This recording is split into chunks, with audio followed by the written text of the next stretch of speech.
हाँ भाई मित्रों, राम राम। कैसे हैं आप सभी?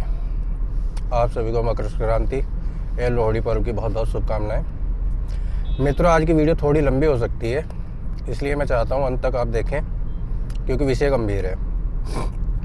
जैसा कि हम सभी जानते हैं, अच्छे से परिचित हैं, कि हर 10 से 15 साल, चलो 15 से 20 साल मान लेते हैं, कि 15 से 20 साल के एज गैप में एक एज बाउंड कम होता जा रहा है। जैसे कि हमारे दादाजी दादी जी, उनकी एज हुआ करती थी 90+100, मतलब 90+ ही होती थी मोस्टली। जो हमारे पिताजी माताजी थे, उनकी एज हुआ करती थी 70 to 80, यानी कि दादा दादी की और पापा मम्मी की एज का डिफरेंस हो गया 20 साल।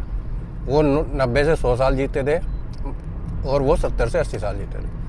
अब अगर मैं अपनी बात करूं तो मेरी औसत आयु 60 से 70 साल, और बहुत ज़्यादा स्वस्थ जीवन शैली से अगर मैं रहूं तो मैं 75 साल जी लूँगा। ऐसा साइंस भी कहता है और रिसर्च भी कहती है कि एज कम होती जा रही है दिन पर दिन।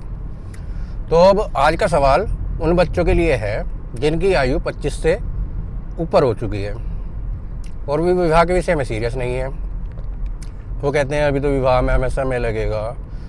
तो भाई बाढ़ को तुम 25+ हो चुके। अगर मेरी आयु 65 से 75 वर्ष के बीच है तो आप मेरे से 20-25 साल छोटे हो। आपकी आयु कितनी होगी?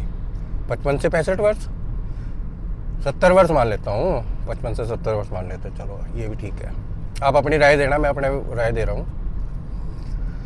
तो अब आप बताओ, अगर आप 25+ के हो गए और आपने अभी तक विवाह नहीं किया है, आप चाहते हो 30 में 32 में कैरियर बना लें, वो बना लें, तब शादी करेंगे। फिर आपके बच्चे होते होते आपकी आयु होगी 30, 32, 35 वर्ष के आसपास। और अगर आपके बच्चे भी आपके नक्शे कदम पे चलकर उसी आयु वर्ग में विवाह करेंगे तो क्या आप अपने बच्चों की शादी के समय तक जीवित रह पाएंगे? नहीं। तो भाइयों, कैरियर चुनना बहुत अच्छी बात है, लेकिन कैरियर चुनने का जो उपयुक्त समय है वो 22 वर्ष से 26 वर्ष के बीच में। उसके बाद जो आप करते हो समझौता होता है, वो कैरियर का चुनाव नहीं होता।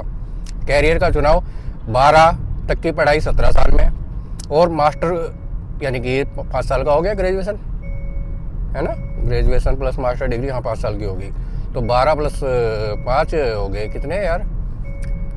17। और 5 साल का तुम आयु वर्ग का बच्चा बैठा लो उसमें क्लास में, तो यानी कि 22 साल तक उसकी पढ़ाई कंप्लीट हो जाती है ऑलमोस्ट। उसके बाद कुछ नहीं है। तो वही है कि 22 साल तक बच्चे को अपना पता लग जाना चाहिए कि मैं किस फील्ड में जाऊंगा, क्या मुझे करना है, क्या नहीं करना है। तो 22 साल से अगर 25 साल के आयु वर्ग में वो अपना प्लेटफॉर्म तैयार कर ले कि मुझे ये करना है, और 25 साल तक शादी कर ले, तो मैं सोचता हूँ कि उनका जीवन सुखमय रहेगा।